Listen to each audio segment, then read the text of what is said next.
Apenas uma consideração antes de iniciar. Eu conheço muito bem a diferença entre a royalty e petróleo. Eu já tive a oportunidade de ouvir várias pessoas falando nessa tribuna sobre esse tema.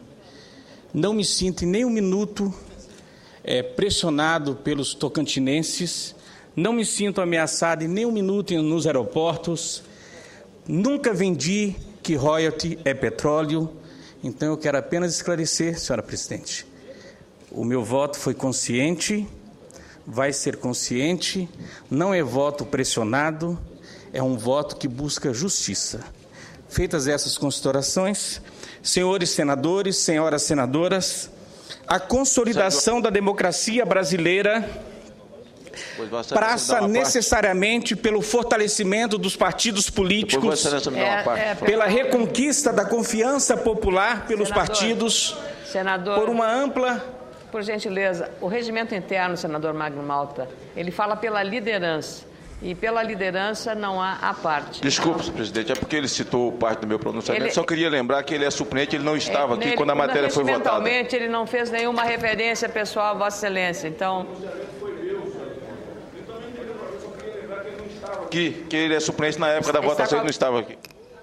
Senador, com a palavra o senador. A senhora poderia devolver o prazo, porque eu fui interrompido. Farei isso, senador, farei isso. Por favor, com medida de justiça. A consolidação da democracia brasileira passa necessariamente pelo fortalecimento dos partidos políticos, pela reconquista da confiança popular pelos políticos, por uma ampla reforma política, entre outros pontos importantes. Nessa tarde, cuidarei dos instrumentos de fortalecimento partidário no direito brasileiro. Indiscutivelmente, o nascimento dos primeiros partidos de caráter nacional e o surgimento do sufrágio universal constituíram elementos decisivos ao fortalecimento democrático no Brasil. Atualmente, existem 30 partidos políticos. O mais novo é o Partido Ecológico Nacional, o PEN. Sabe-se que a liberdade de organização partidária é um dos principais requisitos dos regimes democráticos contemporâneos. Os partidos políticos são reconhecidos como a força política que compõe a própria democracia. Desse modo, para Hans Kelsen, toda democracia é democracia de partidos. Não há democracia sem partidos fortes e não há democracia sem parlamento e governo confiáveis. É a força popular que legitima os parlamentos e os governos. É ela que dá credibilidade aos políticos e por isso devem fazer por onde merecer a confiança das pessoas. O fortalecimento partidário exige a identificação entre eleitores e eleitos.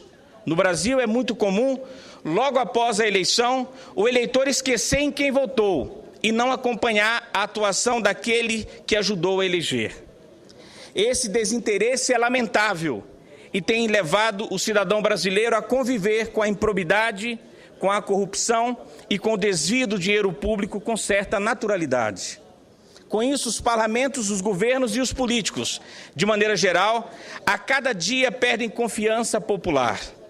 Se os brasileiros sonham com um Brasil melhor, é preciso que tenham plena consciência da transformação que seus votos podem fazer. Essa conscientização proporciona maior proximidade com a verdadeira democracia, governo de todos por todos.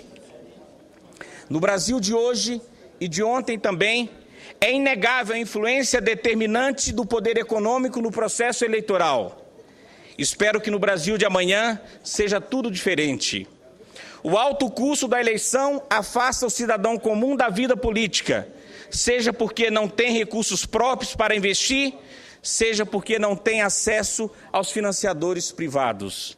São lamentáveis as consequências negativas da influência do poder econômico nas eleições, tais como a sobre-representação dos setores mais poderosos, incluindo o crime organizado. o estímulo ao uso do Caixa 2, ou seja, a arrecadação irregular de recursos, a criação de uma relação duvidosa entre os políticos e os financiadores das campanhas, que nada mais faz do que comprometer as virtudes republicanas. A experiência política, senhora presidente, demonstra ser gritante a diferença entre o valor declarado à justiça eleitoral e o valor verdadeiramente gasto nas campanhas eleitorais. Lamentavelmente, os instrumentos de controle dos gastos nas eleições ainda são insuficientes. Os partidos políticos precisam se colocar de pé. A atuação partidária não pode cingir-se ao período que antecede as eleições. Indiscutivelmente, eles precisam continuar desenvolvendo suas atividades partidárias no período intereleitoral. Do contrário, se tornarão meras legendas de aluguel, cujos proprietários farão cessões transitórias de direitos a algum outro partido ou algum outro candidato. Necessária é a abertura de espaço à militância popular. As funções ideológicas do partido não podem continuar em fogo brando. Elas precisam se destacar e serem lançadas e difundidas no meio social. O contato com a massa popular deve ser realizado pelos candidatos e pelos representantes dos partidos, e não por cabos eleitorais pagos e contratados por candidatos sem popularidade. O controle partidário não pode ficar nas mãos de poucas pessoas, que estarão com isso encarregadas de definir o futuro do partido político. O partido político necessita ser controlado popularmente e não apenas buscar apoio popular durante as eleições. As lideranças populistas devem ser substituídas por partidos ideológicos. O enfraquecimento cada vez maior dos partidos pode justificar a transferência de parte de suas funções para os sindicatos e para os movimentos sociais de protesto, o que não seria correto. No intervalo eleitoral, o contato com os eleitores deve ser feito tanto pelo partido quanto pelo candidato. O enfraquecimento partidário impõe como consequência o desvirtuamento da democracia. Ao longo da história, o ordenamento jurídico brasileiro tem criado e reestruturado diferentes instrumentos de fortalecimento dos partidos políticos. Cito alguns deles. A filiação partidária como requisito de elegibilidade. A legitimidade dos partidos políticos com representação no Congresso para proporem mandado de segurança coletivo e as ações do controle concentrado de constitucionalidade. O uso dos prédios públicos pelos partidos nas suas reuniões e convenções. O fundo partidário. O acesso gratuito ao rádio e à televisão. As coligações partidárias. E, por fim, a imunidade tributária aplicável aos partidos políticos. Nesse pronunciamento, analisarei esses e outros instrumentos de fortalecimento político.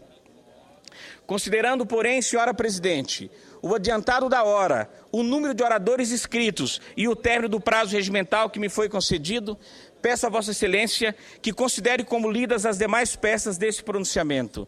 Muito obrigado a todos pela atenção e gentileza.